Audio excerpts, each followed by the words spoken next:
За сайн байцгаана уу хүмүүс, энэ өдрийн мэндийг хүргэе. Өнөөдрийн хичээлийн сэдэв за хилцүүлэг, хичээлийн зорилго, хилцүүлгийн бүтэц алхмуудыг мэдээж түүнд бэлтгэх, төлөвлөх арга замтай бүгдээрээ танилцсанаа.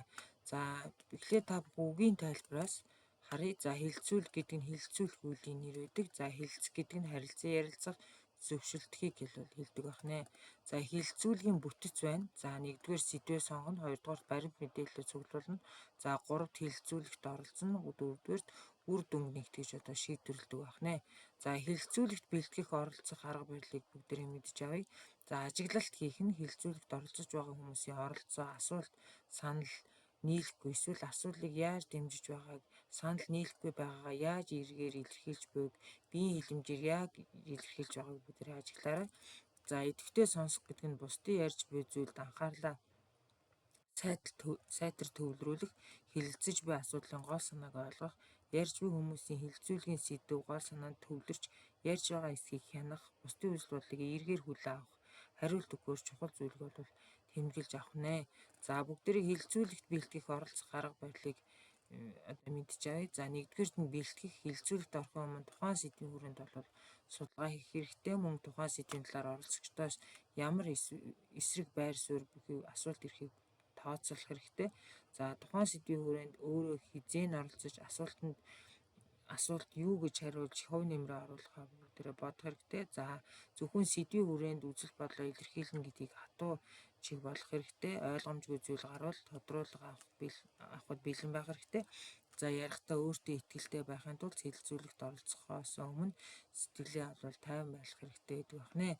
За хилцүүлэгт бэлтгэх оролцох арга барилыг бүгдээрээ мэдхийн тулд хилцүүлгийн асуулт за байна. За энэ дээр хувийн хэрэгцүүлэх асуултад та одоо энэ талаар юу гэж бодож байна? Танд одоо ямар асуудал ямар санагдаж байна гэх мэтчлэн. За харин хувийн туршлагын сонгох асуултууд байна. За та өмнө нь одоо энэ талаар бодож байсан уу? Та өмнө ийм асуулттай тулгарч байсан уу гэх мэтчлэн.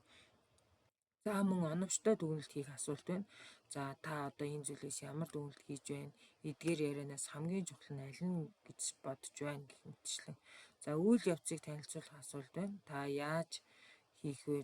Та ямар дараалалаар хийх вэ? За таамаглах эсвэл тооцоолох асуулт байна.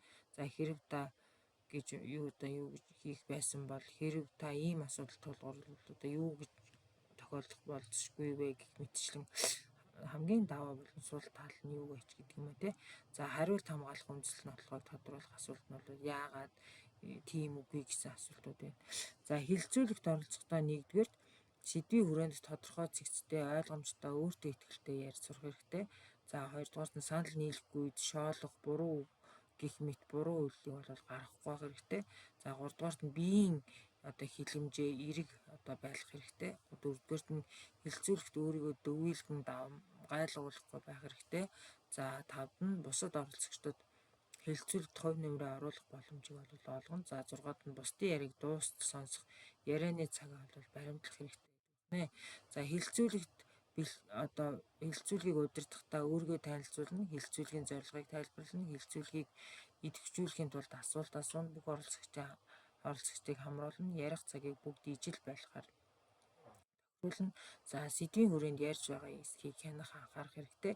За өрсөлдөөнийг шийдвэрлэх мөн шаардлагатай. Хилцүүлгийн төгсөлд оролцогчдын санааг нэгтгэн дүгнэж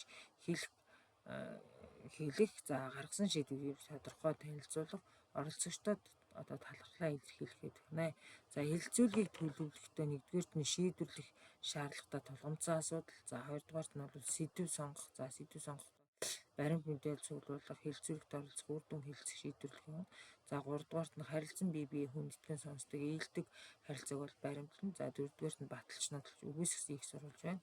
За тавдугаарт нь оролцогчдод хамтран шийдэлт хүрнэ. За 6-ад нь тулгымцсан асуудлыг шийдэхэд чиглэсэн үндсэлтэд хэрэгжүүлэх үйс болох үйс одоо санаа өгөх хэрэгтэй байдаг байна. За анхаарал хандуулсан та бүхэндээ баярлалаа.